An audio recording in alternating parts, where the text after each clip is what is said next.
अब देखिए कह रहा है कि उस एपी का 31वां पद ज्ञात कीजिए जिसका 11वां पद 38 है और 16वां पद 73 है। तो सारा क्वेश्चन उसी तरह से बनेगा। हम देखिए इसमें किसी भी क्वेश्चन को सॉल्व नहीं करने वाले, पूरा क्वेश्चन को सॉल्व नहीं करेंगे हम। हर क्वेश्चन में आपको सिर्फ हिंट्स दे करके सिर्फ आपको बता देंगे कि इस क्वेश्चन का संबंध an बराबर a plus n minus 1 into D से किस प्रकार से है। और फिर उससे अगर आप जो कैलकुलेशन है, कैलकुलेशन आप लोग जानते ही हैं, जोड़ घटा गुना भाग, वो करने की आवश्यकता नहीं है। मेन है कि उस क्वेश्चन को समझना, कि उस क्वेश्चन को आप किस तरह से समझ पाएंगे। तो जैसे इसमें पूछ रहा है कि x का 31वां पद निकालिए, तो क्वेश्चन को आप पढ़िए और जितना आप समझ पाते हैं पहले उतना को आप लिख दीजिए। तो जैसे इसमें सबसे पहले कह रहा है कि 31वां पद ज्ञात कीजिए, इसका मतलब कि 31वां पद हमें नहीं मालूम है, तो हम मान ली a 31 बराबर वाट, ये नहीं मालूम है, उसको लिख दिए। अब इसमें देखिए कि दिया हुआ क्या क्या चीज है। कह रहा है कि इसका 11वां पद 38 है, तो 11वां पद का मतलब हुआ a11 और ये कितना 38 है। अब आप जैसे ही लिखते हैं कि a11, तो आपके मन में ये विचार आना चाहिए कि a11 का मतलब a प्लस 10 d होगा। तो a11 को हम लिखेंगे a प्लस 10 d बराबर कितना 38। अब ये जो है कि पहला समीकरण हो गया। फिर इसी प्रकार से दूसरा कह रहा है कि इसका 16वां पद जो है वो 73 है, अर्थात a16 बराबर 73। जो हम a11 को a प्लस 10 डी लिखे तो a16 को हम क्या लिखेंगे a प्लस 15 डी बराबर 73। अब आप इस प्रश्न को देखिए यहाँ से आगे कि आपको यहाँ a और d में दो समीकरण प्राप्त हुआ। a और d में दो समीकरण प्राप्त हुआ। पहला समीकरण है a plus 10d is equal to 38 और दूसरा समीकरण है a plus 15d is equal to 73। अब आप इन दोनों इक्वेशंस को अब किसी भी विधि द्वारा जब इसको हल करेंगे, प्रतिस्थापन बनाइए, विलोपन बनाइए, जो सभी इसको आप हल करेंगे तो इन दोनों समीकरण को हल करने पर आपको a का मान और d का मान, ये दोनों मान इससे प्राप्त हो जाएगा। और जब आपको a और d का मान प्राप्त हो गया तो आपको क्या निकालना है a 31 निकालना है। a 31 बराबर आप क्या करेंगे a 31 बराबर a प्लस 30 d। अब a का मान आपको मालूम है, d का मान आपको मालूम है, तो 31 का मान निकल गया। तो ये भी क्या करना आपको an बराबर a plus n minus 1 into D के फॉर्मूला से क्या कर देना, हल कर देना है। अब देखिए फिर अगला प्रश्न है करा कि एक एपी में 50 पद है, एक एपी में 50 पद है। एपी में 50 पद है अर्थात n बराबर कितना 50। n जो है संख्या के लिए होता है, 50 पद है तो n का मान कितना हो गया 50 हो गया।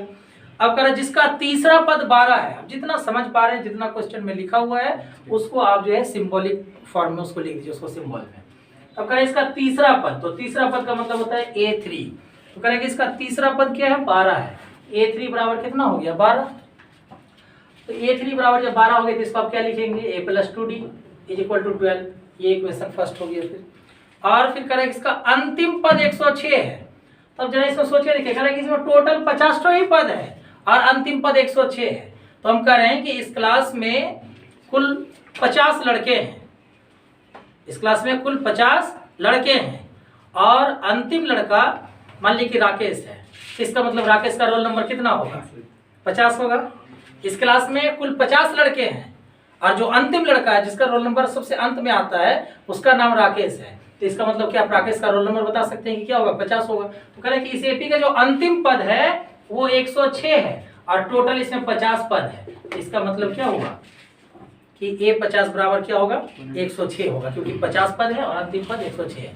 तो a50 बराबर आपको क्या मालूम चल गया 106 होगा। तो आप इसको क्या लिख सकते हैं a प्लस 49d बराबर 106। ये क्या हो गया दूसरा समीकरण हो गया। ये पहला समीकरण था है ना a प्लस 2d बराबर 12 और फिर इसमें a जोड़ 49d बराबर 106। अब इन दोनों समीकरण को हल करने से आप a का और d का मान क्या हो जाएगा निकल जाएगा। इसका मान आप निकाल सकते हैं। और जब a और d का मान निकल जाएगा तो आपसे पूछ रहा है कि 29वां पद बता दीजिए। जब आपको हम a बता देंगे और d बता देंगे तो आपको 29वां पद बताने में क्या दिक्कत है। 29वां पद निकालने के लिए आप a प्लस 28d करेंगे, इसमें a का मान और d का मान रख देंगे तो आपको क्या हो जाएगा 29वां पद ज्ञात हो जाएगा, है ना। फिर अगला प्रश्न में कह रहा है कि किसी एपी का तीसरा पद और नौवां पद, तीसरा पद और नौवां पद। तो तीसरा पद और नौवां पद ये क्रमशः जब दिया रहता है तो जैसे कह रहा है कि तीसरा एवं नौवां और फिर क्रमशः फिर दो पद दिया हुआ है। तो पहला वाला इसका मतलब तीसरा पद होगा और दूसरा वाला क्या होगा नौवां पद होगा। तो इसमें तीसरा पद और नौवां पद 4 और -8 है। तो इसका मतलब हुआ कि तीसरा पद कितना है, 4 है। तो तीसरे पद को हम लोग a+2d लिखेंगे बराबर 4। ये समीकरण 1 हुआ। और साथ में आपको 9वां पद भी दिया हुआ है कि -8 है, तो 9वां पद का मतलब a+8d बराबर -8।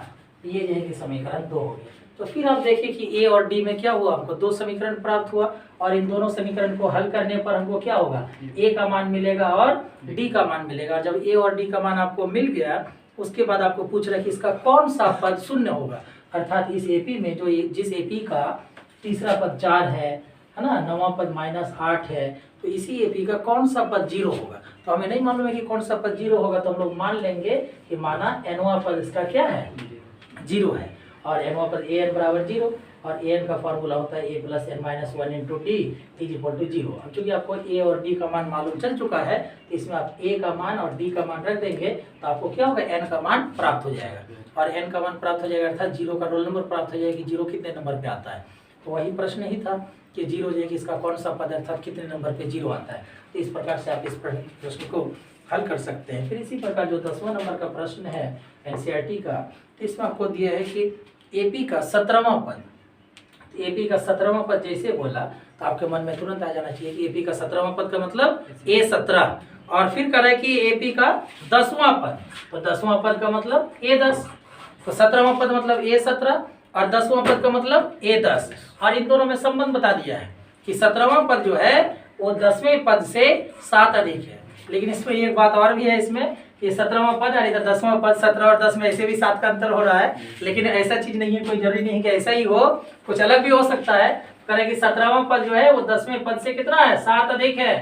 तो 10वें पद में अगर हम 7 ऐड कर दें तो अब क्या हो जाएगा, दोनों पक्ष बराबर हो जाएगा ना। और दोनों पक्ष को बराबर किए बिना तो समीकरण नहीं बना सकते। समीकरण के लिए LHS RHS दोनों चाहिए और दोनों के बीच में हमको बराबर का चिन्ह देना है, क्योंकि समीकरण तैयार करना है। तो इसीलिए हम क्या किए, इसमें 7 जोड़ दिया, अब क्या हो गया, दोनों बराबर हो गया। अब A17 को अगर हम इसके बेस फॉर्म में लिखना चाहें इसके मानक रूप में, तो A+16d लिखेंगे और इसको A+9d लिखेंगे +7। अब A कैंसिल हो गया। अब 16d - 9d = 7, तो 7d = 7, d = 1। इसमें सार अंतर 1 निकल के बस इतना ही पूछा था। ये बहुत ही आसान प्रश्न था, इसीलिए बना दिया। हार्ड वाला सब आप लोगों को बनाना है ना। उसके बाद अब अगला प्रश्न को देखिए। अगला प्रश्न है 11 नंबर में, कह रहे कि एक एपी दिया हुआ है आपको और इसमें क्या दिया हुआ है, एपी कह रहा है कि 3, फिर अगला पद है 15, फिर 27 यानी कि 12 के अंतर पे है, और फिर 39 डॉट डॉट। और कह रहे कि इसका कौन सा पद, तो कौन सा पद का मतलब क्या, an। कौन सा पद मतलब an नहीं मालूम है कौन सा पद, तो कौन सा पद, उस पद को हम लोग क्या मान लिए, an मान लिए। कह रहा कौन सा पद इसी एपी के 54वें पद से, तो 54वां पद का मतलब क्या हुआ, A54। तो कह रहा है कि इस एपी का जो एपी दिया गया है, इसका कौन सा पद इसी एपी के 54वें पद से 132 अधिक होना चाहिए। तो 54वें पद से 132 अधिक, 54वां पद जोड़ 132, 7 से 3 अधिक तो 7 जोड़ 3, तो 54वां पद से 132 अधिक, तो A54 जोड़ 132, वो कौन सा पद आता है, 54वें पद में 132 जोड़ने पर कौन सा पद प्राप्त होता है, an, जो कि नहीं मालूम है। तो an बराबर A54 प्लस 132 हो गया। अब जो यहाँ पर एपी जब दिया हुआ है, तो इस एपी से आप a का मान निकाल सकते हैं 3, d का मान निकाल सकते हैं कि 15 घटा 3 बराबर क्या 12। अब an का फॉर्मूला बैठाएंगे a + n - 1 × d, और A54 के लिए बैठाएंगे a + 53d + 132। अब ऐसे भी तो a कैंसिल हो जा रहा है, उसका मान रखने की कोई जरूरत नहीं है। अब n - 1 × d का मान रख दीजिए 12, इधर 53, d का मान रख दीजिए 12 जोड़ 132। अब इसको आप हल कर लीजिएगा, n का मान क्या हो जाएगा, निकल जाएगा। और n का मान जो निकलेगा तब आप बताएंगे, मान लीजिए n का मान 65 निकल गया, तो आप कहेंगे कि अतः इस एपी का 65वां पद इस एपी के 54वें पद से 132 अधिक है। तो जो n का मान निकलेगा उसके आधार पर आप लिख दीजिएगा, n का मान इसको इस तरह से निकाल सकते हैं। तो इसमें भी क्या किए, an के फॉर्मूला का यूज करें। यहाँ पर क्या किए, an का फॉर्मूला लगाए, A54 था उसमें भी हम क्या किए, an का फॉर्मूला लगाए, है कि नहीं। फिर अब अगले प्रश्न को देखिए। अगला प्रश्न में क्या करें कि 2 समांतर श्रेणी है ना, ये थोड़ा सा अलग है, हालांकि ये भी उसी फॉर्मूला से ही बनना है कि an बराबर a + n - 1 × d। तो इस प्रश्न में कह रहा है कि एक एपी है, इसके 2 एपी है अलग अलग, और दोनों के है ना 100वें पदों का अंतर 100 है, इसके 1000वें पदों का अंतर क्या होगा। चलिए इस प्रश्न को बताने से पहले एपी का जो कुछ थ्योरी है अरिथमेटिक प्रोग्रेशन का, और जो छूट गया है एपी के गुण में, उसको भी हम लोग देख लेते हैं। इसमें हम लोग क्या देखते हैं कि जैसे हम कोई एक हम एपी लिए, इसमें 2, 4, 6, 8, 10 एटसेट्रा, ये जो कि पहला एपी लिए हम, ठीक। फिर हम एक दूसरा एपी लेते हैं, इसमें हम ये लिखते हैं 3, 5, 7, 9, 11, तो 2 अलग अलग एपी लिए हैं हम। तो इसमें अगर मान लीजिए कि जो पहला 2 पद है, इसके पहले दोनों पदों में कितने का अंतर है? 1 का। पहले दोनों पदों में कितने का अंतर है? 1 का। अब दूसरे में अंतर देखिए कितना का? 1 का। फिर तीसरे में अंतर देखिए कितने का? 1 का। कहने का मतलब कि जो पहले 2 पदों में जो अंतर है, बाकी सारे में भी क्या है? वही अंतर है। तो कहने का मतलब कि ये सारे एपी में होगा। आप किसी भी 2 एपी को ले लीजिए, पहले पदों में जितने का अंतर हुआ तो बाकी सारे पदों में उतना का ही क्या होगा? अंतर होगा। अर्थात जैसे इसमें पहले पदों में 1 का अंतर है, कोई जरूरी नहीं, आप ऐसा नहीं सोचिए कि यहाँ पर 2 लिए, यहाँ पर 3 लिए, अंतर 1 का। अगर मान लीजिए कि यहाँ पर 2 था, यहाँ पर अगर हम 17 ले लेते, यहाँ पर हम क्या ले लेते? अगर 17 ही हम ले लेते तो देखिए 2 और 17 में जो 15 का अंतर होता, फिर इस एपी का जो अगला पद होता तो फिर देखिए उसमें भी क्या होता? 17 का अंतर रहता। इसी तरह का अंतर ये 15 का अंतर रहता है, ये सेम अंतर चलता है। तो कहने का मतलब किसी भी एपी में जो प्रथम 2 पदों में जो अंतर होगा वो आप किसी भी में देखें, किसी भी 2 पद में देखें, इसके 17वें पद, इसके 17वें पद, इसके 1000वें पद, इसके 1000वें पद, इसका लाखवां पद, इसका लाखवां पद, अब जो भी पदों का अंतर निकालेंगे ये अंतर हमेशा क्या होगा? समान होगा। ये अभी देखिए क्या है? एपी का एक गुण है। उसके बाद एपी का एक और भी प्रॉपर्टी है कि जैसे यहाँ पर हमें एक एपी लिखे हैं, है ना, जिसके पद क्रमशः 2, 4, 6, 8, 10 हैं। इसमें आप क्या कीजिए? सब में 2 जोड़ दीजिए। 2 में 2 जोड़िए 4, 4 में 2 जोड़िए 6, 6 में 2 जोड़िए 8, 8 में 2 जोड़िए 10, 10 में 2 जोड़िए कितना? 12। अब आप इसको देखिएगा, ये भी क्या होगा? एक एपी होगा। 4, 2, 6, 2, 8, 2, 10, 2, 12, ये भी क्या हो रहा है? एपी में हो रहा है। फिर जैसे इसका ये जो एपी है इसमें गुना कीजिए, 2 को 3 से गुना कर दिए 6, 4 को भी 3 से गुना कीजिए 12, 6 को भी 3 से गुना कीजिए 18, 8 को भी 3 से गुना कीजिए 24, है ना, 10 को भी 3 से गुना कीजिए 30। तो एक निश्चित संख्या से गुना किए हम लोग सारे पदों को। अब जो संख्या का श्रेणी प्राप्त हुआ इसको भी देखिए, 6 और 6 12, 12 6 18, 18 6 24, 24 6 30, ये भी क्या हो रहा है? एपी हो रहा है। तो इससे देखिए हम लोग कुछ गुण क्या है कि कोई भी जो एपी दिया हुआ है उसके सभी पदों में अगर हम एक निश्चित संख्या को जोड़ देते हैं तो जो श्रेणी प्राप्त होगा वह भी एपी में होगा।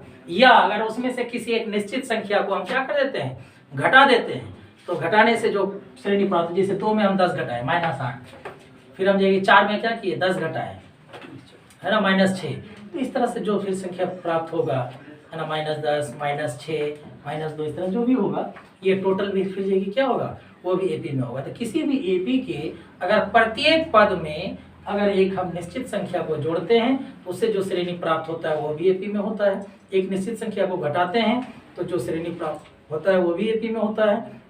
अगर इस एपी के सारे पदों को एक निश्चित संख्या से अगर हम गुना करते हैं तो जो प्राप्त होता है वो भी एक एपी होता है। और अगर एक शून्येतर संख्या से, जो शून्य को छोड़ करके बाकी किसी भी संख्या से अगर इस एपी के सारे पदों को हम भाग दें तो जो संख्या श्रेणी प्राप्त होगा वो भी क्या होगा? एपी में होगा। तो यहाँ पर जो 12 नंबर का क्वेश्चन पूछा गया है इसमें कह रहा है कि 2 एपी है जिसका सार्वंतर समान है। 2 एपी का सार्वंतर क्या है?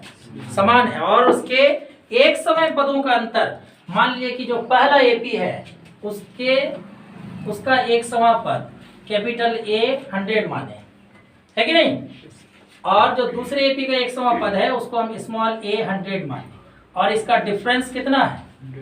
100 है, ठीक। तो अब कह रहा है कि इसी का अगर हम 1000वां पद ले लें और दूसरे एपी का भी हम 1000वां पद लें तो इसका अंतर क्या आएगा? दोनों के 100वें पद का अंतर 100 है, तो इन दोनों के 1000वें पद का अंतर क्या होगा? तो अब देखिए कि किसी भी एपी का 1000वां पद निकालने के लिए हम लोग क्या करते हैं? इसके प्रथम पद को हम लोग कैपिटल ए मान रहे हैं और दूसरे एपी के प्रथम पद को स्मॉल ए मान रहे हैं। तो इसका जो कि 1000वां पद क्या होगा? a + 999 d माइनस, अब इसका क्या होगा? a प्लस फिर से वही 999 d, है कि नहीं। तो अब ये कि इसमें a + 999 d minus a minus 999 d, तो ये तो कैंसिल हो जाएगा ना, d तो इक्वल है, अब capital A minus small a आ जाएगा, है ना। और अब देखिए इसमें दोनों के 100 इसका पदों का अंतर कितना है? 100, इसको हम क्या लिख सकते हैं, a प्लस 99d माइनस इसको क्या लिख सकते हैं, a प्लस 99d, इसके बेस फॉर्म में तो 100 आया। ठीक है, इसको देखिए ये अलग है यहाँ से, इसको हमको ये सॉल्व कर लेना था। तो अब देखिए इसमें क्या हो जाएगा, capital A plus 99d minus small a minus 99d equal to 100। ये तो दिया हुआ है ना किताब में पहले से। अब ये दोनों कैंसिल, तो capital A minus small a equal to क्या 100। तो capital A minus small a का वैल्यू कितना निकला था, 100 निकला था। यहाँ पर फिर से capital A minus small a आया तो इसका वैल्यू कितना होगा, 100 होगा। तो अब देखिए कि ये दोनों के 100 टर्म्स का जो डिफरेंस था वही इसके 1000 टर्म्स का आएगा। और ये सारे एपी में काम करता है, किसी भी पद का ये नियम ही है कि एपी के गुण में शामिल है, उसकी प्रॉपर्टी है। अब देखिए हम लोग इसके अगले प्रश्न को देखते हैं। 13 नंबर में देखिए क्या कर रहा है, इसमें कह रहा है कि 3 अंकों वाली कितनी संख्या है, 3 अंकों वाली कितनी संख्याएं 7 से विभाज्य है। इस प्रश्न को देखकर कैसा नहीं लग रहा है कि ये समांतर श्रेणी का प्रश्न होगा, लेकिन जब आप इस प्रश्न को समझेंगे तो लगेगा कि नहीं समांतर श्रेणी का तो है ही, साथ में a plus n minus 1 into D बराबर ए एन का जो सूत्र है उसी से बनने वाला भी है ये। तो इसमें कह रहा है कि 3 अंकों वाली संख्या है। तो 3 अंकों वाली संख्या, सबसे पहले देखिए कि 3 अंक वाला संख्या कौन कौन होता है। 3 अंकों वाली संख्या कहने का क्या अर्थ हुआ, 3 अंकों वाली संख्या का अर्थ हुआ कि जिसमें 3 अंक होना चाहिए। अंक कहने का अर्थ 0 1 2 3 4 5 6 7 8 9 ये सब क्या है, अंक है। तो 3 अंकों वाली संख्या, 3 अंकों वाली सबसे छोटी संख्या क्या है, 100 है। 3 अंकों वाली सबसे छोटी संख्या 100 और 3 अंकों की सबसे बड़ी संख्या कितना है, 999।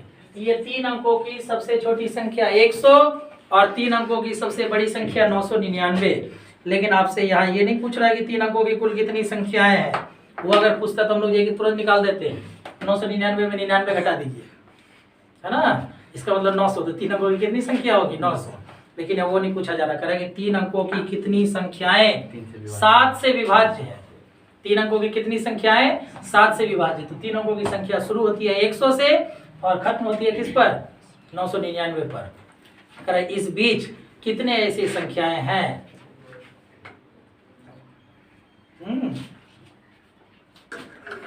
जो 7 से विभाजित है। तो आप सबसे पहले 3 अंकों की सबसे छोटी संख्या खोजिए जो 7 से विभाजित हो। 3 अंकों की सबसे छोटी संख्या 100 है, ये 7 से विभाजित है क्या, नहीं है।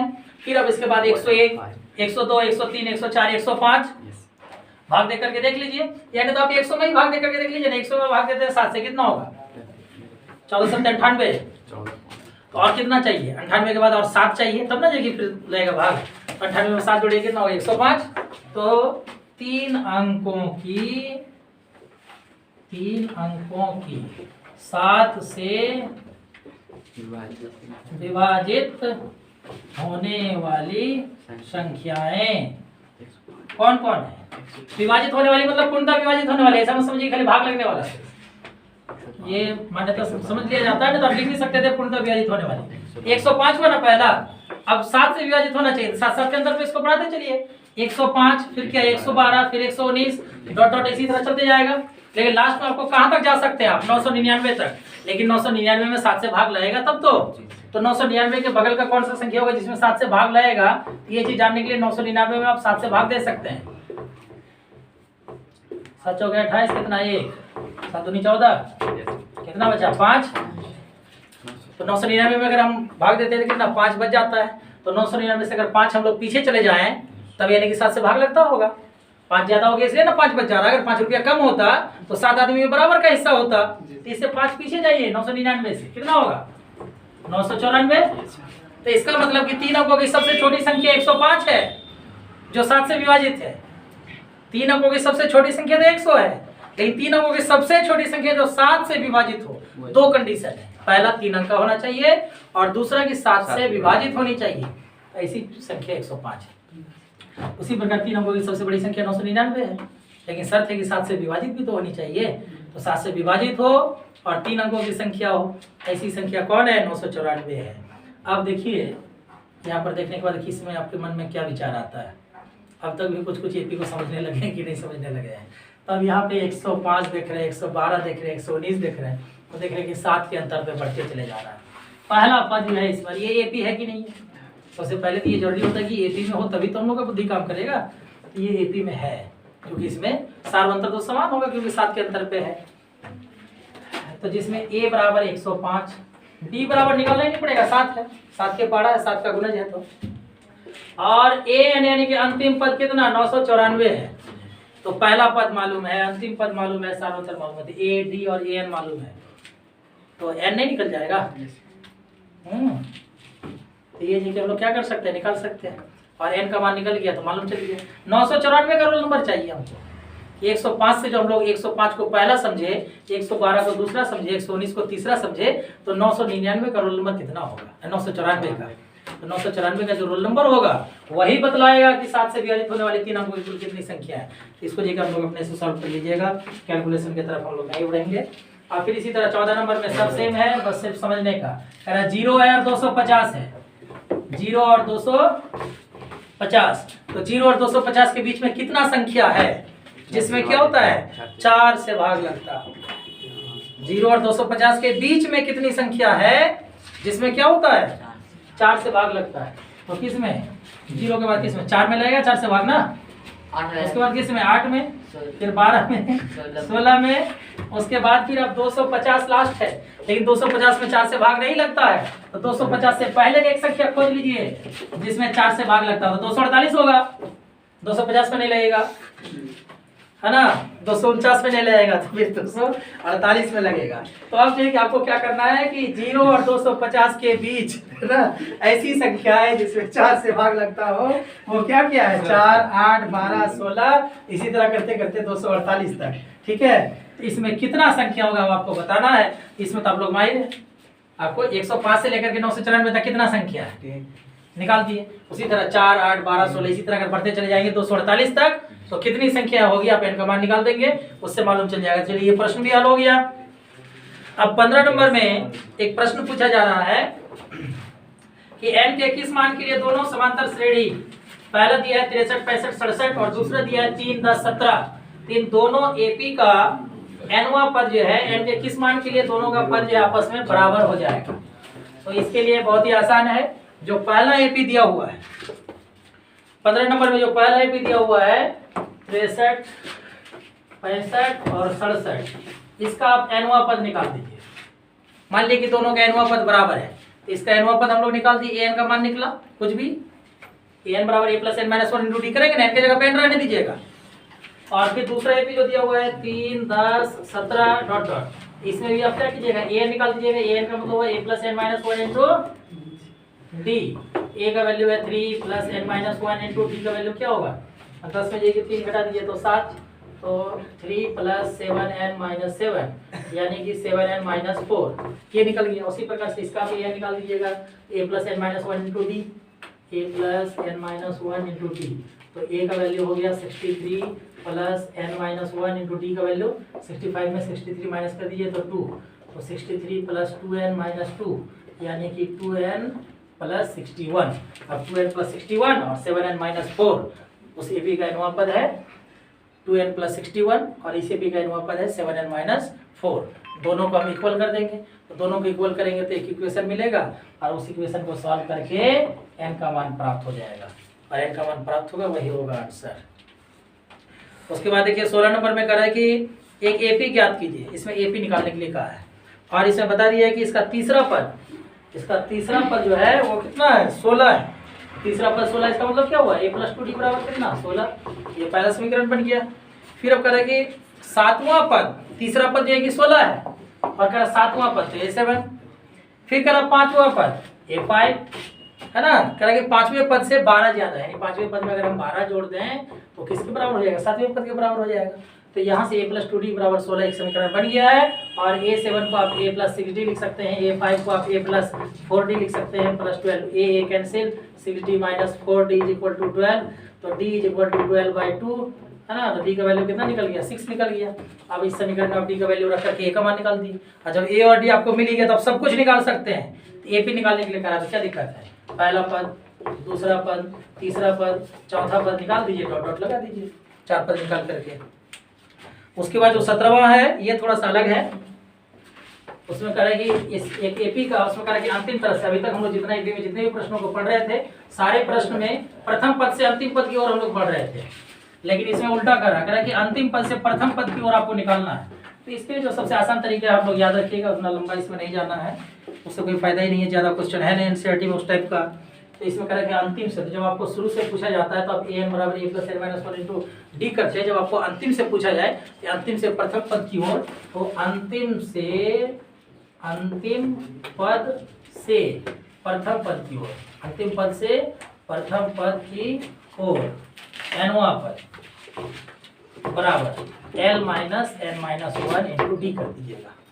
तो किसी एपी में l का मतलब होता है अंतिम पद। जैसे यहाँ पर एपी दिया हुआ है, इसका एग्जांपल ले लेते हैं।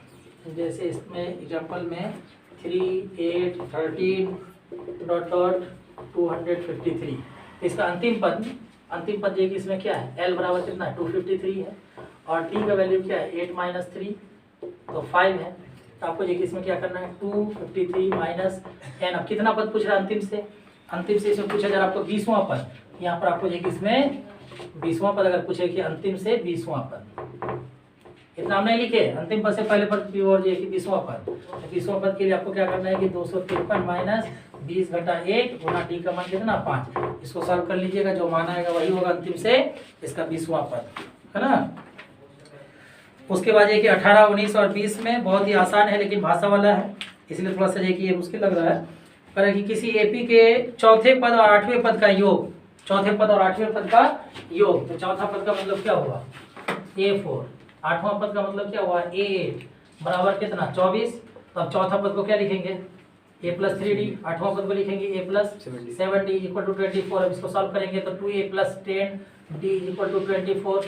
अब इसमें क्या 2 को कॉमन ले लीजिए, तो a plus 5d is equal to 24, तो a plus 5d is equal to 12, ये पहला इक्वेशन बन गया। और फिर उसी में कह रहा है कि छठा और 10वां पद, तो छठा पद का मतलब क्या होगा a6, इसका मतलब a6, और फिर जगह दूसरा क्या कर रहा है कि 10 a10, यानी कि दोनों का छठा पद और 10वां पद दोनों का योग देखिए कितना दिया हुआ है, इसके छठे पद और 10वें पद का योग दिया हुआ है 44। तो इसमें देखिए आपको क्या करना है कि छठा पद, तो छठा पद को हम लोग क्या लिखेंगे a प्लस 5d, और देखिए 10वें पद को लिखेंगे a प्लस 9d। तो a plus 5d plus a plus 9d दोनों को देखिए सॉल्व करेंगे, फिर इससे देखिए एक समीकरण प्राप्त होगा। और इन दोनों समीकरण को जब आप हल करेंगे तो इन दोनों समीकरण को हल करने से a और d का मान प्राप्त हो जाएगा। और जब a और d का मान देखिए निकल जाएगा, तब फिर आपसे जो टर्म पूछा जाए वो टर्म देखिए आप क्या कर सकते हैं, इसमें निकाल सकते हैं। करें कि एपी का प्रथम 3 पद निकालना है इसके बाद, तो इसमें a plus 5d plus a plus 9d is equal to 44, तो 2a plus 14d is equal to 44, 2 इसमें कॉमन ले लीजिएगा, a plus 7d is equal to 44। ऐसे में दिस इम्प्लाइज का चिन्ह जरूर दीजिएगा 22, तो a plus 7d is equal to 22। अब ये दो इक्वेशन मिल गया हम लोगों को, दोनों इक्वेशन को सॉल्व कर कीजिएगा। क्या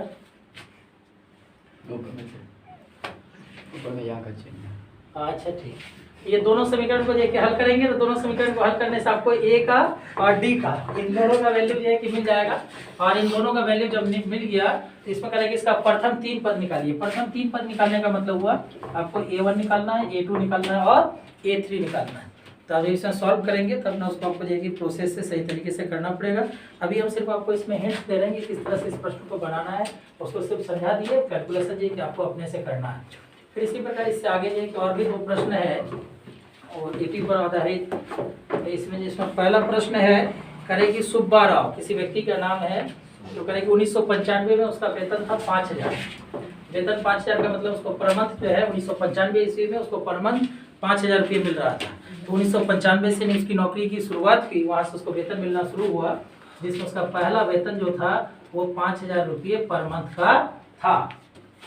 और प्रत्येक वर्ष उसके लिए जो नियम है, प्रावधान है उसके लिए कि प्रत्येक वर्ष जो है उसके वेतन में 200 रुपये प्रति माह की वृद्धि कर दी जाएगी। अगर 1995 में इसका वेतन अगर प्रति माह 5000 रुपये करके था, तब ये 1996 जब शुरू हुआ इसके जनवरी से, तब इसका वेतन में लेकर 200 रुपये का वृद्धि हो जाएगा। इसका मतलब क्या हो जाएगा कि वो 5200 रुपये पर मंथ हो जाएगा। फिर इसी तरह बढ़ते चले जाएगा। तो पहले महीने में उसका इनकम ए बराबर कितना 5000, और फिर डी यानी कि अंतर जो है प्रत्येक साल उसको कितने रुपये की बढ़ोतरी होती है 200 रुपये का, तो डी का मान हो गया 200, तो आपको ए और डी निकल गया। अब ये कि आपको बोल रहा है कि वो 7000 रुपये कब प्राप्त करेगा, कब उसकी वेतन 7,000 रुपये प्रति माह हो जाएगी।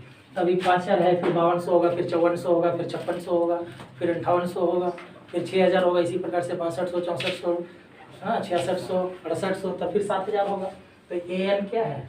AN 7,000 है। nवें वर्ष वो प्राप्त करेगा, 10 वर्ष बाद, है ना। तो अब इसमें जी हम क्या करेंगे, n का मान निकालेंगे। तो n का मान जो प्राप्त होगा 10, 12, 11 जो भी निकले, आप जब उतना निकालेंगे तो देखिए आपको क्या होगा, उसका n का मान प्राप्त होगा। चलिए ठीक है, कोई बात नहीं, आंसर दे पा रहे हैं, बहुत अच्छी बात है। चलिए 20 नंबर में जो अंतिम प्रश्न है इस अध्याय का, इसको देखते करें कि रामकली ने किसी वर्ष के प्रथम सप्ताह 5 रुपये का बचत किया। तो प्रथम सप्ताह लिखेंगे रामकली की प्रथम सप्ताह में बचत बराबर ये कितने रुपया है? 5 रुपया। तो यहाँ पर 5 रुपये लिख दिए। अब वो क्या करता है कि वो प्रयास करता है कि हर सप्ताह में जो 5 रुपये का बचत हो रहा है इसको हम बढ़ाएं, इसको ज्यादा बचत करने का प्रयास करें, और इसमें वो सफल भी होता है ना। वो अपने साप्ताहिक बचत में वृद्धि करता है, कितना का? 1.75 रुपये का। यानी प्रथम सप्ताह में वो 5 रुपये का बचत किया, और वो चाहता है कि हर सप्ताह में 1 रुपये 75 पैसा करके जो उसकी बढ़ोतरी हो। यानी कि प्रथम सप्ताह में अगर वो 5 रुपये का बचत किया तो दूसरे सप्ताह में 6 रुपये 75 पैसा होना चाहिए, है ना। तो कह रहे हैं कि वो इसी प्रकार से अगर बढ़ते रहे, हर सप्ताह में 1 रुपये 75 पैसे की बढ़ोतरी करते रहे, तो वो कितने सप्ताह बाद वो देगी क्या करेगा?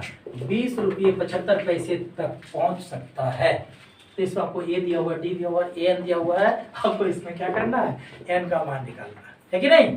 सारा क्या है? एन बराबर A plus N minus 1 into D के फॉर्मूला से ही है। तो ये अध्याय यहाँ से खत्म होता है। इसको लेकर आप लोगों को क्या करना है?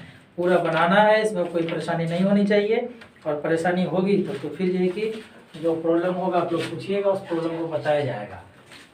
तो ये अध्याय यहाँ पर एक खत्म होता है। इसके बाद इसका अगला अध्याय है एपी के nवें पदों तक का योग, अर्थात Sn पर आधारित है। Sn बराबर n/2 into 2a plus n minus 1 into D का जो फार्मूला बताए, है ना, उसी फार्मूला से एक उसको क्या करना है? बनाना है। तो जिसमें देखिए कि पहला प्रश्न है आप लोगों का कि निम्नलिखित समांतर श्रेणियों का योग ज्ञात कीजिए।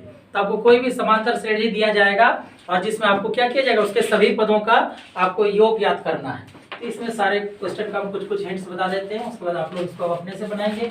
और इतना लगातार पढ़ने के बाद अब आप लोगों को थोड़ा आइडिया लग ही गया होगा, समझ में आ गया होगा कि क्वेश्चन को कैसे समझना है, कैसे उसको पकड़ना है, कैसे उसको कौन सा फार्मूला सेट करेंगे, ये चीज़ है कि कैसे करेंगे, ये चीज़ समझ में आ गया होगा। इसमें हम हल्का हल्का हिंट्स दे देते हैं ताकि आप इस अध्याय को भी बना सके। जिसमें पहला प्रश्न इसमें दे दिया है कि 2, 7, 12 ... इसमें 10वें पदों तक का योग। तो इस एपी में कह रहा है कि एक एपी है जिसमें प्रथम पद 2 है, फिर 7 है, दूसरा पद, तीसरा पद 12 है। इसी प्रकार से जो एपी है इसमें आपको 10 पदों तक का योग निकालना है। कहेंगे जैसे 2 और 7 9, 9 और 12 21, इसी तरह से आपको बढ़ते जाना है, 10 पदों तक पहुंचना है और उसका योग निकालना है। इस एपी में देखिए आपके पास क्या क्या मालूम है आपको। ए बराबर 2 है, डी बराबर 7/2 बराबर 5 है, और एन बराबर कितना? 10 है, क्योंकि आपको 10 पदों का योग निकालना है, एन का मान 10 होगा। अब आपसे इसमें देखिए क्या पूछा जा रहा है? एसएन पूछा जा रहा है, यानी कि एस10 पूछा जा रहा है। 10 पदों तक का योग का मतलब S10। और लिखेंगे कि चूंकि एसएन बराबर n/2 into 2a plus n minus 1 into D, इसलिए S10 is equal to 10/2, 2 into A का वैल्यू है 2 प्लस 10 माइनस 1 इंटू डी का वैल्यू कितना है? 5 है। अब इसको आप सॉल्व कर लेंगे, तो इसको सॉल्व करने के बाद जो मान आएगा वो S10 मान होगा। 1 नंबर का बाकी सारा प्रश्न जो भी है वो बटा में हो, माइनस में हो या दशमलव में हो, जोड़ घटा तो आप जानते ही हैं। ये नहीं कि बटा वाला है तो कैसे बनेगा?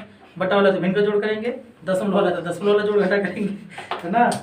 अब जो दूसरा प्रश्न है इसमें क्या दिया है कि आपको एक है ना योगफल श्रेणी दिया हुआ है और उसका योग पूछ रहा है। तो ये भी इसी प्रकार से ही बनने वाला है। 7 जोड़ 10 पूर्णांक 1/2 जोड़ 14 जोड़ ... और लास्ट में 84। तो इसमें जो है कि आप लोग पहले इसमें इन दोनों प्रश्न के अंतर को समझिए। यदि यहाँ पर ये गलती होने की संभावना बहुत अधिक रहती है, तो आपको सबसे पहले इन दोनों प्रश्न में अंतर को समझना है। देख रहे कि आप यहाँ पर 10 लिखा हुआ देख रहे हैं, तो आप ऐसा नहीं समझे कि इसका 10 जो है अंतिम पद है। पूछ रहा है जैसे ये पहला पद है, ये दूसरा पद है, ये तीसरा पद है, तो इसी प्रकार फिर देखिए 12 के बाद फिर इस तरह करते करते जो 10वें नंबर पे आएगा वहाँ तक का योग निकालना है। लेकिन इस एपी में ये अलग है। इसमें आपको पहला पद बता दिया है कि 7 है, और इसका अंतिम पद बता दिया है कि कितना है? 84 है। पहला पद 7 है और अंतिम पद 84 है। तो अब पहला पद से लेकर के अंतिम पद तक कितने पद हैं ये मालूम नहीं है, लेकिन यहाँ पर हमको मालूम था कि 10 पदों तक जाना है, मालूम था कि कितने पदों तक का योग निकालना है, लेकिन यहाँ पर ये मालूम नहीं है कि कितने पदों तक का योग निकालना है। बस ये मालूम है कि 84 तक जाना है, लेकिन 84 तक जाने के क्रम में कितने पद मिलेंगे ये तो नहीं मालूम है। ये 84 जो है, इस मंत्र को समझिए, ये 84 an है, अर्थात इस एपी का एक पद है, लेकिन 10 जो है इस एपी का पद नहीं है। 2 उसके बाद 7 उसके बाद 12, तो 10 आना रहता तो पहले ही आया रहता। तो 10 इस एपी का पद नहीं है, बोल रहा है कि इस एपी का 10 ठो पद लेना है और उसका योग निकालना है। और इसमें कह रहा है कि आपको 7 फिर 10/1/2 फिर 14, इसी तरह अगर बढ़ते हुए जाएं तो 84 तक हम लोग बढ़ते हुए जाएंगे, उसमें जितना भी पद मिले उसका योग निकालना है। तो इसमें आपको देखिए काम ज्यादा करना होगा। सबसे पहले ये मालूम करना होगा कि ये 7 है, फिर 10/1/2 जो है, फिर 14 है, उसी तरह 84 जो है कितने नंबर पे आता है। तो आप इस एपी में मान लेंगे कि ये दिया हुआ कितना, a बराबर 7 दिया हुआ है, और d जो है कितना है 10 दूनी 20 और 21/2, उसमें किसको घटा देंगे, 7 को घटा देंगे, तो 21 घटा 14/2, तो 7/2 निकल गया किसका मान, d का मान। और इसको हम लोग an मान लेंगे, मान लेंगे 84 जो है nवें नंबर पर आता है, तो an बराबर 84। अब an का फॉर्मूला होता है a + n - 1 × d बराबर 84। an पीछा छोड़ने वाला नहीं है, आप 5.3 बनाए चाहे किसी भी फॉर्मूला का यूज करें, लेकिन an तो पूरे एपी के लिए कॉमन है, वो सारे क्वेश्चन में ही an बस आ जाएगा।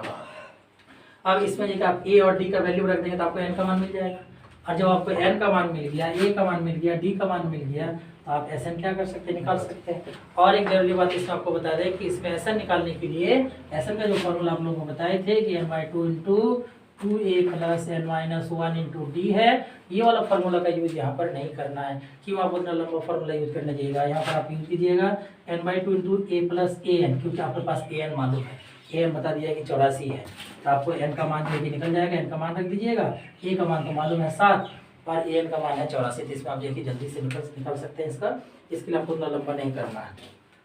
तो ये 2 नंबर जो क्या हो जाता है, यहाँ पर खत्म हो जाता है। अब जाकर के 3 नंबर में कुल मिलाकर के 10 प्रश्न दिया हुआ है। ये 3 नंबर को अगर समझ जाते हैं तब तो बहुत आसान है, और अगर नहीं समझ पाते हैं फॉर्मूला के साथ, उसका सामंजस्य अगर नहीं बैठा पाते हैं तो आपको मुश्किल लगेगा, सारा क्वेश्चन अलग लगेगा, 10 क्वेश्चन अलग लगेगा, लेकिन आप अगर फॉर्मूले को समझ गए हैं तो 10 क्वेश्चन आपके लिए एक जैसा लगेगा। तो हम ये टोटल जो 10 क्वेश्चन दिया हुआ है, सारे क्वेश्चन पर जाके हम बात करते हैं कि इसको किस प्रकार से क्या करेंगे, सॉल्व करेंगे। तो जिसमें पहला प्रश्न है कि a बराबर 5 है ना, तो इसको देखिए कि इसमें क्या है। पहला मैं बोल रहा है कि a बराबर ये कितना दिया हुआ है, a बराबर 5 दे दिया, ठीक। ये देखिए ऐसे तो बहुत शॉर्टकट है, आपको कोई भाषा पढ़ने की आवश्यकता नहीं है, आपको निकालना नहीं कि हाँ कैसे जानेंगे कि पहला पद कितना होगा, सार्वंतर कितना होगा, ये सब निकालने की जरूरत नहीं है, ये सारा मान आपको निकाल के दिया हुआ है। तो a का वैल्यू बता दिया क्या 5, और d का वैल्यू आपको बता दिया कि 3 है। तो a का मान मालूम है और d का मान मालूम है, और साथ में आपको बोल दिया है कि an बराबर 50 है। तो आपको निकालना है क्या, n निकालना है और Sn निकालना है। तो आप इस प्रश्न को देखिए, इसमें तो आपको a का मान मालूम है और d का मान मालूम है और an है। तो आप सबसे पहले an वाले फॉर्मूला को याद कीजिए। तो an वाले फॉर्मूला में a था, d था, an था और n था। तो आप an के फॉर्मूला से आप क्या कर सकते हैं, n का मान निकाल सकते हैं। तो सबसे पहले यहाँ an बराबर 50 दिया हुआ है, इसमें आप क्या करेंगे, an के स्थान पर a + n - 1 × d रखेंगे, बराबर कितना होगा 50। अब आप इसमें a का मान रख दें यहाँ जो दिया हुआ है, फिर आप d का मान रख दें, तो क्या बचा n बचा, इससे आपको n का वैल्यू मिल जाएगा। इससे क्या होगा, n का वैल्यू मिल गया, और जब n का वैल्यू मिल गया तो आपको Sn निकालना है। Sn बराबर फिर हम लोग वही फॉर्मूला यूज करेंगे n/2 × a + an। तो n का वैल्यू तो हमको मिल चुका है, वो बैठा देंगे, a का मान दिया हुआ है, an का मान भी दिया हुआ है, तो इसका मान निकल गया। सारे में वही an और Sn का ही फॉर्मूला को यूज करना है। फिर जो दूसरा प्रश्न है उसमें करेंगे a = 7, इसी के दूसरे नंबर पे बता दिया कि a बराबर जो है 7 है, यानी पहला पद 7 और a 13 बराबर 35 है, यानी इसका जो 13वां पद है वो क्या है 35 है। और आपसे जो चीज पूछा जा रहा है वो है d बराबर वाट और S13 = वाट। तो आप इसमें देखिए सोचिए कि इसमें देखिए आपको क्या क्या मान दिया हुआ और किस तरह से आप फार्मूला का अप्लाई करेंगे। एक बात याद रखिएगा कि an कभी नहीं साथ छोड़ने वाला है, आप 5.2 बनाए या 5.3 बनाए, an जो है इसका बेसिक फार्मूला है, वो जो बेसिक रिलेशन है। तो इसमें a का दिया हुआ और a13 दिया हुआ है। a13 को आप क्या लिखेंगे, a13 को क्या लिखेंगे, a + 12d। तो a प्लस 12d बराबर कितना 35, और उसमें a का मान आपको मालूम है, तो a प्लस 12d बराबर 35 हुआ, है ना। इसको a प्लस 12d बराबर क्या लिख सकते हैं 35, तो इसमें आप a का मान रख दीजिएगा 7, तो 7 जोड़ 12d बराबर क्या 35, तो 12d बराबर क्या होगा 35 माइनस 7, तो 12d बराबर क्या होगा 28, तो d बराबर 28/12, है ना। तो कितना हो जाएगा 4 7 28 4 3 12, डी का मान कितना निकल गया 7/3, तो आपको ये इसमें डी का मान प्राप्त हो गया। अब आपको पूछ रहा है कि S13, तो S13 बराबर क्या जानते हैं हम लोग, Sn बराबर जानते हैं n/20 a प्लस an होता है, तो S13 बराबर क्या होगा 13/2 इंटू a जोड़ a13, और a13 का मान ये हमको मालूम है, a का मान भी मालूम है, n का मान मालूम चल गया, तो इसका मान निकल गया। तो बस वही an और Sn के फॉर्मूला से अपना करना।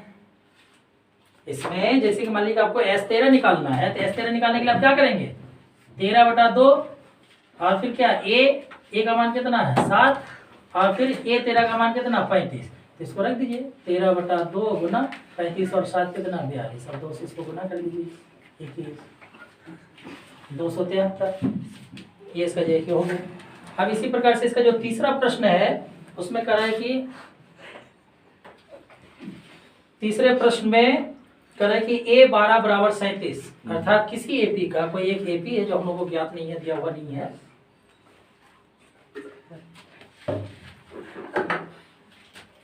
इसका 12वां पद 37 है, यानी कि हम लोग a प्लस 11d बराबर कितना लिख सकते हैं 37 लिख सकते हैं, और d बराबर इसमें 3 दिया हुआ है, तो a प्लस 11d बराबर 37 हो गया, और d बराबर कितना दिया हुआ 3 दिया हुआ है। तो इसमें अगर हम d का मान रखेंगे, इससे हमको किसका मान मिल जाएगा, इस समीकरण से a का मान प्राप्त हो जाएगा, तो इससे हम a का मान निकल गया, d का मान दिया हुआ है, तो a और d दोनों का मान निकल गया। अब इसमें जो आपको पूछ रहा है कि a का निकालिए, a का तो निकल ही गया, और पूछ रहा है कि S12 निकालने के लिए फिर क्या करेंगे, वही जो अब तक करते हैं दोनों में निकल जाएगा।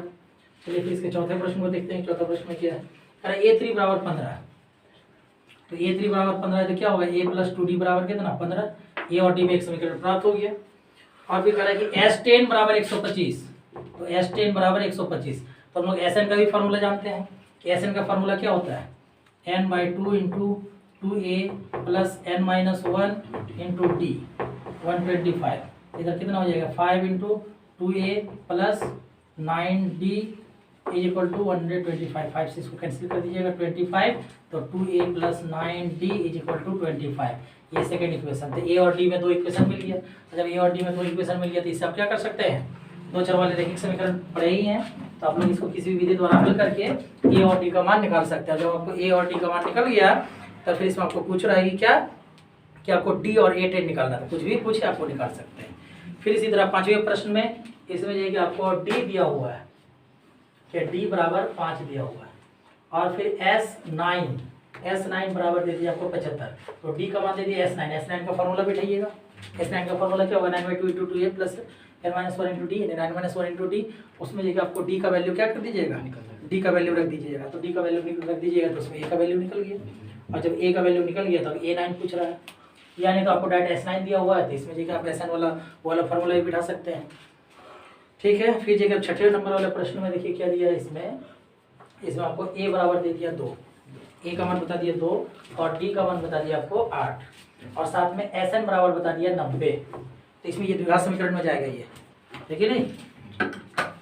तो Sn का फॉर्मूला हम लोग जानते हैं कि n/2 into 2a plus n-1 into d होता है। अब ये कि आपको इसमें n का मान नहीं मालूम है, n/2 रहने दीजिए, 2a का वैल्यू है 2, फिर n-1 और d का वैल्यू है कितना 8 इज इक्वल टू 90, तो n इंटू 4 प्लस 8n-8, और यहाँ जो 2 था इसको इधर लेके आ गया 180 हो गया। अब इसको ये आप सॉल्व करेंगे 8n-4 इज इक्वल टू 180, अब आप इसको इंटू करेंगे 8n² minus 4n minus 180 is equal to 0। अभी एक द्विघात समीकरण प्राप्त हुआ, इसको आप हल कर लीजिएगा तो क्या मिल जाएगा, इससे n का मान मिल जाएगा। तो इस तरह से देखिए आप इसमें छठे प्रश्न को बना सकते हैं। इसके बाद जो सातवां प्रश्न होगा इसमें, तो सातवें प्रश्न में देखिए क्या चीज़ दिया हुआ, सातवें प्रश्न में करें कि a बराबर 8 है, a बराबर 8, और an बराबर दिया हुआ है 62, और Sn बराबर दिया हुआ है 210, तो आप देखिए इसमें ए एन का जो फार्मूला था, तो ए एन के फार्मूले था A plus N minus one into D. तो आपको यहाँ पर ए एन में जो आप रखिएगा कि A plus N minus one into D is equal to 62, है ना। तो आपको इसमें ए का वैल्यू तो आप रख सकते हैं 8 plus N minus one into D का वैल्यू तो नहीं मालूम है, डी इज इक्वल टू 62। तो देखिए N minus one into D आया, N minus one into D आया। तो इसमें जो आपको N minus one into D का वैल्यू निकाल देना है 62 में 8 को माइनस करके। तो N minus one into D का वैल्यू कितना आ जाएगा, 54 आ जाएगा। अब एस एन का फॉर्मूला लाइएगा, एस एन के फार्मूला में फिर से आपको क्या मिलेगा, N by two into two A plus N minus one into D. अब आपको बताइए कि यहाँ पर N minus one into D का वैल्यू आप रख दीजिएगा और ए का वैल्यू रख दीजिएगा, तो एन का वैल्यू तो निकल जाएगा। तो इससे देखिए आप तो क्या कर सकते हैं, एन का मान निकाल सकते हैं। तो इस प्रकार से देखिए आप उसको ही बनाएंगे। इसके बाद आप देखते हैं इसमें 8वां प्रश्न।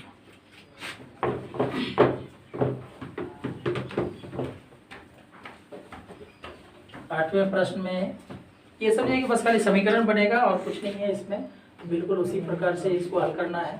8वें नंबर पे कर रहा है कि ए एन बराबर 4 है, ए एन बराबर 4 दिया हुआ है और डी बराबर 2 दिया हुआ है ना, और एस एन बराबर दे दिया है आपको -14।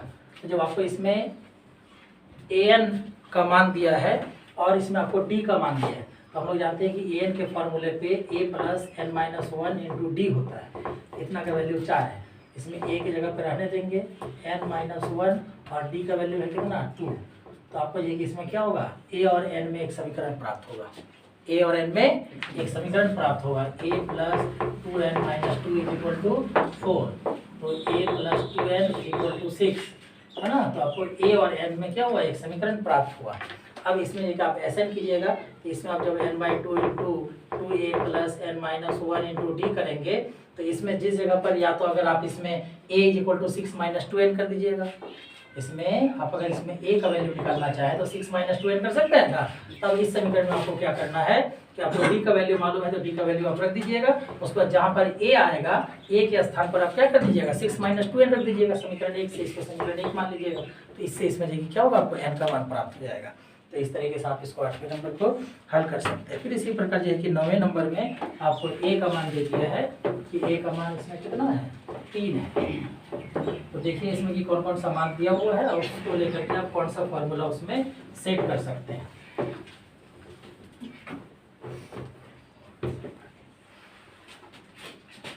तो 9वें नंबर में देखते हैं हम लोग, इसमें क्या है कि a बराबर 3, n बराबर 8 और s बराबर है 192। s का मतलब वही ऐसा नहीं है, आपको समझना है। तो इसमें आप s का फॉर्मूला बैठिएगा। s का फॉर्मूला हम लोग क्या देखते हैं कि n by two into two A plus N minus one into D equal to 192 है। तो इसमें आपको क्या करना है कि a और n का वैल्यू रख देना, तो d का वैल्यू इसमें से क्या हो जाएगा, निकल जाएगा। तब फिर ये आपको पूछ रहा है इसमें कि d का, सिर्फ d ही पूछ रहा है, तो d उसमें निकल जाएगा। फिर इसमें जो अंतिम प्रश्न है 10वां 3 का, तो इसमें आपको दे दिया कि l बराबर 28, अर्थात किसी एपी का जो अंतिम पद है, सबसे अंतिम पद है, लास्ट वाला पद है, वो 28 है और s बराबर दे दिया आपको 144 और कुल 9 पद है, यानी कि n बराबर कितना है, 9 है। इसमें जगह आपको a निकालना है। तो बहुत ही आसान बताया था कि एस एन का जो 3 फार्मूला बताए थे हम, उसी में से एक फार्मूला था कि S N is equal to N by two into A plus L. अब आप देखिए इसमें कि आपको एस एन मालूम है और क्या है, एन भी मालूम है और क्या है, एल भी मालूम है। तो ये तो इसमें से निकल जाएगा। आप यहाँ पर एस एन की जगह पर लिख दीजिए 144 को और फिर एन की जगह में आप लिख दीजिए 9/2, फिर ए की जगह में ये रहने दीजिए, एल का मान लिख दीजिए 28। तो इसको आप सॉल्व करेंगे तो इससे क्या होगा, ए का मान प्राप्त हो जाएगा।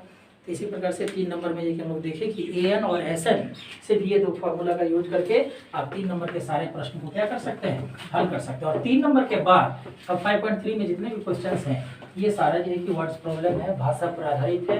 तो भाषा को पढ़ करके जो मान दिया हुआ है, अब तक जो 1 नंबर से लेकर के 3 नंबर में था, तो उसमें सारा मान आपको निकाल करके दिया हुआ था कि ए का मान किसी में दिया हुआ है, डी का मान दिया हुआ है, ए एन का दिया हुआ था, एस एन का पूछ रहा है। तो जो भी मान आपको चाहिए फॉर्मूला में, वो सारा मान आपको निकाल करके दिया हुआ था। लेकिन भाषा वाले प्रश्न में क्या करता है कि जो प्रश्न आप अभी तक 3 नंबर में देखिए, इससे मुश्किल प्रश्न नहीं आ सकता है, इसी तरह का प्रश्न होगा। और भाषा वाला जो प्रश्न होता है वो साधारण प्रश्न से और आसान रहता है। लेकिन अंतर यही रहता है कि जो साधारण प्रश्न है, जो संख्याओं पर आधारित है, इसमें आपको क्या करता है कि मान आपको सब निकाल करके दे देता है कि ए का मान इतना होगा, डी का मान इतना होगा, एन का मान आपको कैसे निकालना है वो आप समझिए। लेकिन भाषा वाले प्रश्न में क्या करता है कि वो चीज़ भाषा में लिखा रहता है, तो भाषा से आपको संकेत में बदलना, उसी जगह पर जाकर आपको परेशानी होती है कि आप वहाँ पर जाके नहीं निकाल पाते हैं, जिस वजह से आपको परेशानी होती है। बाकी भाषा वाला प्रश्न जो है वो साधारण प्रश्न से ही बनाया जाता है उसको। तो साधारण प्रश्न को जब आप बनाना सीख गए और आप अगर भाषा को समझ पाते हैं तो भाषा वाले प्रश्न को बना सकते हैं। जैसे यहाँ भाषा वाला जो पहला प्रश्न है 4 नंबर का, उसको देखते हैं हम लोग।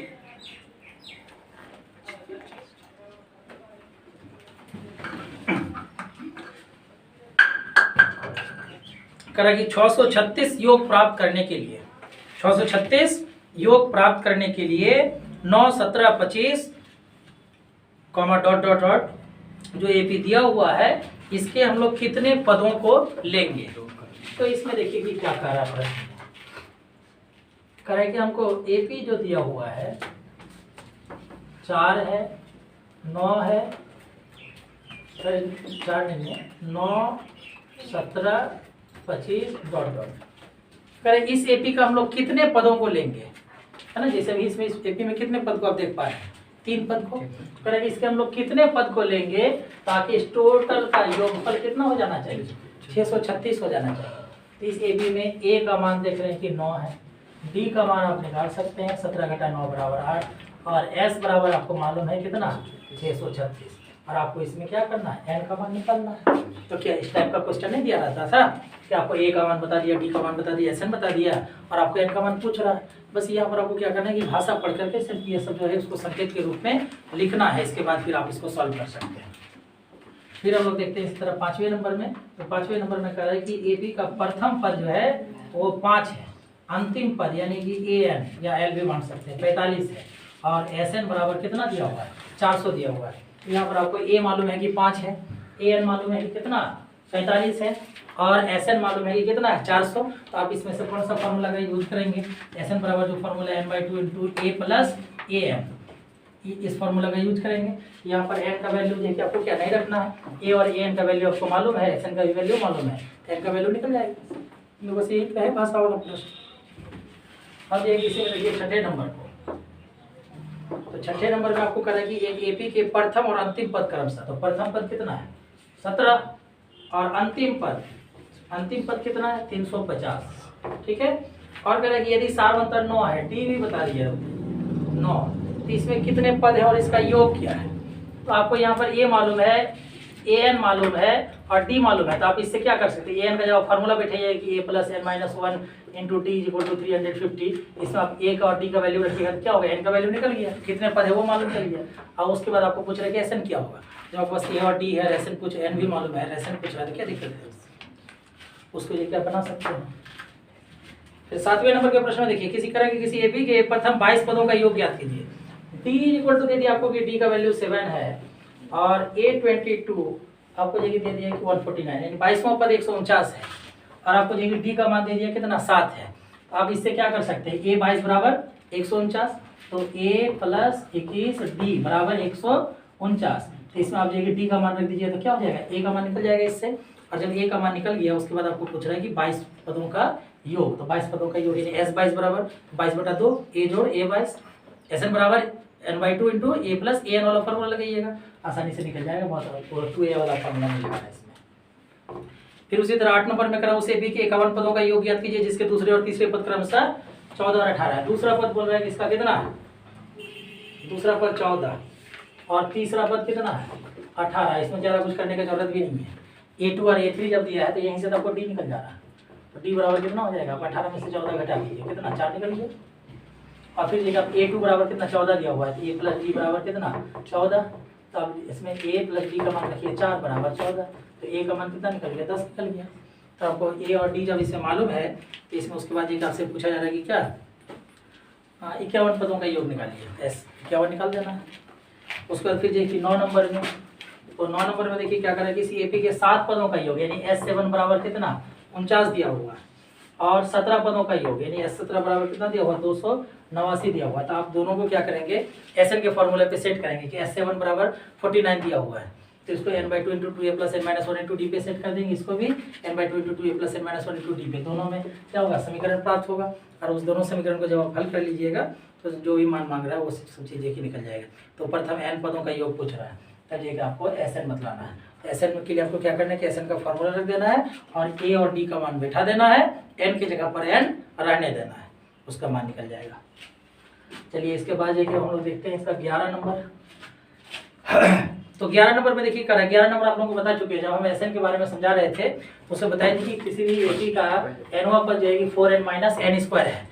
तो इसमें ये आपको क्या करना है, Sn का आपको जनरल फॉर्म दे दिया, तो इसमें अगर n की जगह पर अगर 1 रखेंगे तो 4 इंटू 1 माइनस 1 का स्क्वायर, तो 4 minus 1 is equal to 3, S1 कितना निकल गया 3, फिर आप इसकी जगह 2 रखेंगे तो 4 इंटू 2 माइनस 2 का स्क्वायर, तो 8 माइनस 4 तो कितना 4, अब S2 निकल गया, तो अब A2 निकाल सकते हैं। A2 बराबर हम लोग AN बराबर जानते हैं कि SN माइनस 1 होता है, तो कितना हो जाएगा S2 माइनस S1, S2 का वैल्यू है 4 और S1 का वैल्यू है 3, तो A2 का वैल्यू कितना निकल गया 1 निकल गया।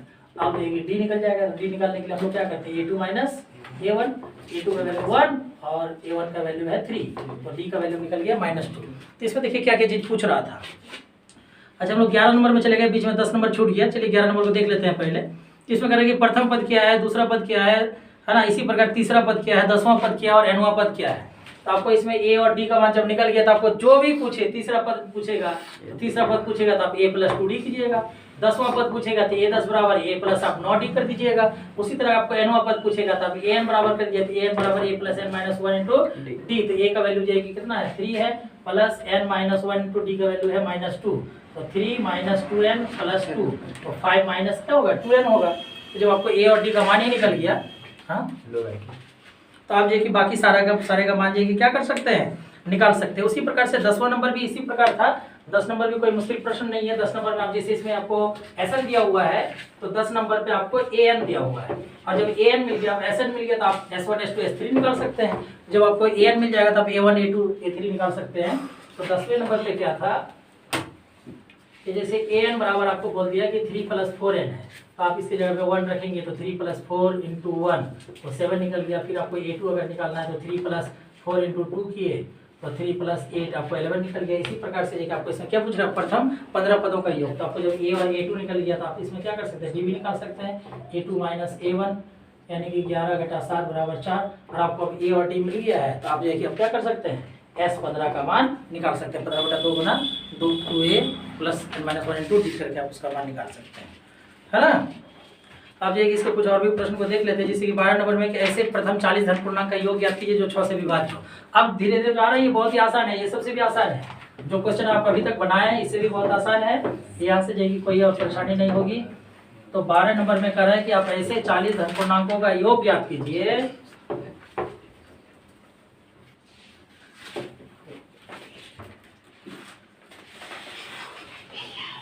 है ना, जो 6 से विभाज्य हो। ऐसे प्रथम 40 धन पूर्णांक का योग ज्ञात कीजिए जो 6 से विभाजित हो। तो 6 से विभाजित होने वाला कौन कौन होगा, सबसे पहली संख्या क्या होगी 6, उसके बाद फिर 12, फिर 18, फिर 24, फिर 30, इस तरह करते करते क्या कर रहा है कि 40 को आपको योग निकालना है। तो इसमें तो कुछ बताने का मन नहीं समझ रहे, हमको कुछ बताना पड़ेगा। A का वैल्यू जो कितना होगा 6 होगा, D का वैल्यू क्या होगा 6 होगा, और आपको जो क्या निकालना है S40 निकालना, निकाल दिए, हो गया 12 नंबर खत्म। 13 नंबर का 8 के प्रथम 15 गुणज का, तो बस ये सब कुछ नहीं, मजाक किया है। 8 के प्रथम 15 गुणज, तो 8 का गुणज कौन कौन है, 8 के गुणज, बस ये आप लोगों के साथ मजाक है। तो 8 के गुणज 8, 16, 24, 32 इसी तरह ना होगा। तो A बराबर 8 हो गया, D बराबर भी 8 हो गया, और आपको क्या निकालना 15 को, तो S15 का मान निकाल देना इसमें। ये तो समझिए 5.3 का पहला क्वेश्चन जो था 1 नंबर का, उससे भी आसान है। तो ये हो गया 13 नंबर। अब जो है कि 14 नंबर में 14 नंबर में बोला 0 और 50 के बीच में जितना भी विषम संख्या है ऑड नंबर से उसका योग ज्ञात करना है। तो 0 और 50 इसके बीच में, तो अब लिखिएगा 0 और 50 के बीच की विषम संख्या है, 0 और 50 के बीच की विषम संख्या है। तो कौन कौन होगा 1, 3, 5, 7, 9 डॉट डॉट लास्ट में कितना आएगा 49। तो अब इसमें देखिए A इक्वल टू 1 हो गया, D इक्वल टू 2 हो गया, AN इक्वल टू कितना 49 हो गया। तो पहले आप n का मान निकाल दीजिए, और n का मान निकालने के बाद SN निकालने के लिए n/2 into A plus AN का फॉर्मूला सेट कर दीजिएगा, बहुत आसानी से निकल जाएगा। तो ये था 14 नंबर। अब जो है कि 15 नंबर से फिर आप लोगों के लिए मुश्किल शुरू हो जाता है, क्योंकि इसमें फिर आता है भाषा वाला प्रश्न। कह रहे कि निर्माण कार्य से संबंधित एक ठेका है, चलिए उतना लंबा चौड़ा के क्या पढ़े हैं, क्वेश्चन मालूम है। कह रहे कि पहला दिन के लिए, अगर पहला दिन एक दिन का काम में आप लेट करते हैं तो 200 रुपये का जुर्माना है, और बाकी दिन जो है कि क्या होता है 50-50 रुपये जुर्माना बढ़ जाता है, यानी कि 250 फिर 300 हो जाता है, इसी तरह से बढ़ते चले जा रहा है। तो कोई व्यक्ति जो है, जो ठेकेदार है, वो ठेकेदार अगर क्या करता है काम में, अगर 30 दिन का लेट कर देता है, एक ठेकेदार को काम दिया गया है, बोला आपको जितना तारीख तक बोले, जैसे 30 तारीख तक आपको काम कंप्लीट करना है, लेकिन तब अगर कंप्लीट नहीं होता तो एक दिन लेट होगा उसका हम 200 टका, फिर और एक दिन अगर लेट कर दिए तो अगले दिन हम 50-50 रुपये करके बढ़ाते जाएंगे, एक दिन का 200, फिर दूसरा दिन भी अगर काम कंप्लीट नहीं हुआ तो दूसरे दिन के लिए हम 250 रुपये ले लेंगे। तीसरा दिन, अगर दूसरा दिन भी काम कंप्लीट नहीं हुआ, तीसरा दिन आप काम कर रहे हैं तो तीसरा दिन भी अगर आप विलम्ब कर दिए तो तीसरे दिन के लिए हम 300 लेंगे, यानी 50 रुपये हम पर डे बढ़ाते चले जाएंगे। तो एक ठेकेदार क्या किया, काम में 30 दिन का लेट कर दिया, 1 महीना लेट कर दिया काम पूरा करने में, तो उसको कितना रुपये जुर्माना देना पड़ेगा। तो इसके लिए आपको क्या करना पड़ेगा, ए बराबर देखिए कि 200, डी बराबर कितना है 50, और एन बराबर कितना है 30 है, तो आपको एस 30 का मान निकाल देना है। यही है भाषा वाला प्रश्न, और क्या। 16 नंबर का, किसी स्कूल के विद्यार्थी को जे के 7 लोग उसमें शामिल होते हैं, किसी स्कूल के विद्यार्थियों को एक जो है कि उनको शैक्षिक प्रदर्शन के लिए 7 नगद पुरस्कार देना है। पुरस्कार में कुछ गिफ्ट मैंने सामान नहीं देना है, इंस्ट्रूमेंट बॉक्स, कलम, कॉपी, ये सब कोई सामान नहीं देना, उसको पैसा दे देना है कि जाकर उस पैसे से कुछ वो काम कर सके। तो उसमें कि उसको कोई उपहार नहीं दे करके उसको पैसा दे देना है। तो कह रहे कि जो टॉप करने वाला जो एक प्रथम स्थान जो प्राप्त करेगा, तो प्रथम स्थान जो प्राप्त करेगा, उसके बाद फिर जो दूसरा स्थान, फिर तीसरा स्थान 20-20 रुपये करके कम कर देना, यानी प्रथम स्थान जो प्राप्त किया उसको अगर हम ए रुपया दिए तो दूसरे वाले को इसमें 20 कम, यानी ए माइनस 20, तीसरे वाले को ए माइनस 40, फिर ए माइनस 60, इसी तरह से हमको क्या करना सबको दे देना है। और 700 रुपया टोटल लेसन जो है ये कितना है 700 रुपये को इस तरह से क्या कर देना है, बांट देना है। बात समझ गए। तो यहाँ पर सीधी सी बात है कि एन बराबर कितना होगा 7, एस एन बराबर कितना होगा 700, और डी जो है, डी क्या होगा -20 होगा, 20 रुपये का घट रहा है ना, तो डी का मान क्या होगा -20 होगा। एन एस एन और डी आपको मालूम है, तो इससे आपको ये नहीं निकल जाएगा, और जब ये निकल गया तो 20-20 घटा करके आप 7 पुरस्कार क्या कर सकते हैं, निकाल सकते हैं। हो गया ये 16 नंबर का भाषा वाला। अब आते हैं हम लोग 17 नंबर पे। 17 नंबर पे करेंगे कि ये वायु प्रदूषण को कम करने के लिए स्कूल के अंदर जो है और बाहर पेड़ लगाने के बारे में सोचा जा रहा है। और पेड़ लगाने के बारे में क्या सोचा जा रहा है कि जो भी कक्षा है उस विद्यालय में 1 से लेकर के 12वीं तक की कक्षा की पढ़ाई होती है, तो उसके लिए नियम बना दिए कि प्रत्येक कक्षा में कुछ सेक्शन भी है। सेक्शन समझते ही हैं कि एक क्लास में जैसे बहुत सारे स्टूडेंट उसको अलग अलग सेक्शन में बांटा जाता है। तो कह रहा है कि प्रत्येक में जो है ना, प्रत्येक में कितने सेक्शंस हैं, प्रत्येक कक्षा के 3 अनुभाग हैं। कितने सेक्शंस हैं, 3 सेक्शन है। और साथ में नियम है कि कोई भी सेक्शन का जो बच्चा होगा वो कितना जो कि पेड़ लगाएगा, तो वो जिस क्लास में पढ़ रहा है उतना पेड़ लगाना है उस सेक्शन वाले को। तो जैसे कि पहला है, तो पहला इसमें जो है कितने सेक्शंस हैं 3, जो एक क्लास है उसमें कितना 3 सेक्शन होगा, और उसको क्या करना है कि एक एक करके पेड़ लगाना। तीनों सेक्शन मिलकर के कितना पेड़ लगाया, 3 पेड़ लगाया।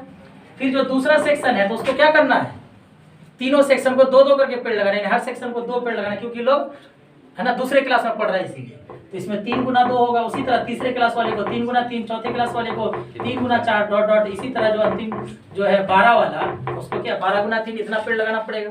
ये योगफल श्रेणी क्या हुआ, प्राप्त हुआ 5.3 का 2 नंबर याद कीजिए। 2 नंबर इसी तरह से बना देते हम लोग। उसमें ए और डी मालूम रहता था, ए मालूम रहता था, पहले एन का मान निकालते थे, उसके बाद फिर निकाल लेते थे। ये वाला ये बन जाएगा। अब फिर एक इसके बाद अब 18 नंबर को देखिए।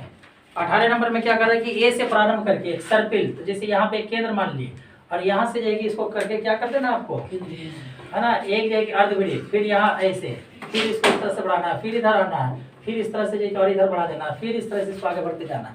ये सारा क्या बन रहा है, अर्धवृत्त बन रहा है। और इसका जो आपको त्रिज्या दिया हुआ है, इसका त्रिज्या है 0.5 सेंटीमीटर, फिर 1 सेंटीमीटर, और फिर 1.5 सेंटीमीटर, और फिर 2 सेंटीमीटर। तो कह रहा है कि इसका ये कि क्या करना है, परिधि निकालना है, उसके बाद उसका योग निकालना है। तो अर्धवृत्त का परिधि जो सर्पिल है, मतलब यहाँ से यहाँ तक, तो ये जाएगी परिधि का आधा है, सिर्फ बाहरी जो परिधि है परिधि का आधा। तो परिधि का हम लोग सूत्र जानते हैं कि 2 पाई आर होता है। तो अर्धवृत्त का परिधि में क्या होगा, उसका आधा, 2 पाई आर का आधा क्या होगा, पाई आर। तो ये जितना भी है 0.5, इसमें पाई लगा दीजिए, 1 है इसमें पाई लगा दीजिए, 1.5 है पाई लगा दीजिए। उसके बाद इसमें क्या करना है, ऐसे कितने सर्पिल है, तो ऐसे है इसमें 13, तो इसमें a बराबर हो गया 0.5 पाई, d बराबर हो गया पाई माइनस 0.5 पाई यानी कि 0.5 पाई, और n का मान कितना हो गया 13।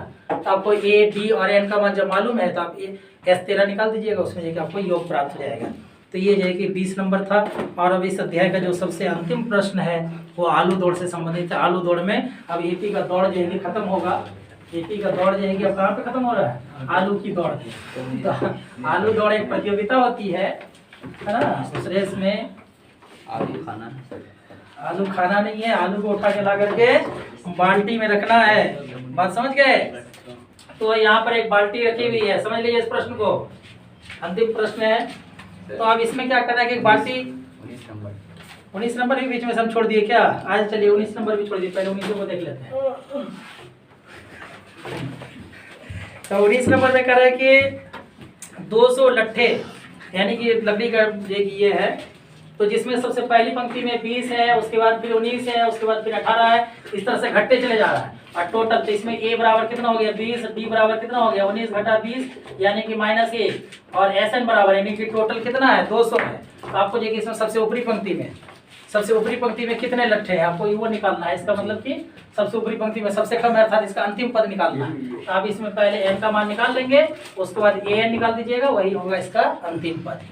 ठीक, चलिए अब आ जाते हैं 20 नंबर पे। एक बाल्टी रखी हुई है और इस बाल्टी से अलग अलग दूरी पर कुछ आलू रखे हुए हैं, है ना। जो पहला आलू है 5 मीटर की दूरी पर, है ना।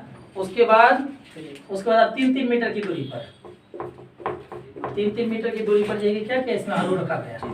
इस प्रतियोगिता में इसमें नियम क्या है कि आपको यहाँ से बाल्टी से यहाँ से भागना है, और जो पहला वाला आलू है इसको जाना है, फिर यहाँ से ला करके क्या कर देना है, बाल्टी में रख देना है। तो आप इसमें 5 मीटर गए और 5 मीटर आए, तो ये कि आपको कितना दूरी इसमें तय करना पड़ा, 2 गुना 5, है ना, 2 गुना 5। अब ये कि उसके बाद फिर क्या करना है, ये वाला आलू यहाँ से उठा के लाके क्या किया बाल्टी में रखे, फिर यहाँ से चलना शुरू किया। इस बार यहाँ तक आइएगा, तो इस बार आपको कितना आना पड़ा, 5 और 3 8, तो 8 मीटर आप आए, फिर 8 मीटर गए, तो 2 गुना 8 हो गया।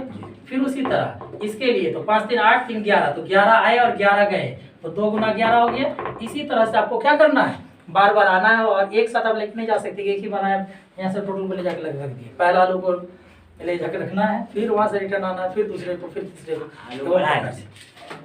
तो इसमें जो है कि कुल कितने हैं, तो कह रहा है कि 10 आलू रखे गए हैं। कितने आलू रखे गए हैं, 10 आलू। तो इस पे a बराबर कितना हुआ 10 आलू है, इसलिए a बराबर 10 नहीं हुआ। यहाँ पहले आलू को बाल्टी में रखने के लिए 10 मीटर की दूरी तय करनी पड़ती है। a बराबर 10 और d बराबर क्या होगा, इसमें 2 × 16, 16 में 10 घटा दीजिए कितना 6, और n बराबर कितना होगा 10 होगा, क्योंकि 10 आलू रखे गए हैं। यहाँ पर 10 आलू के कारण से n का मान 10 है। अंतिम आलू जो है वो 10वां आलू है।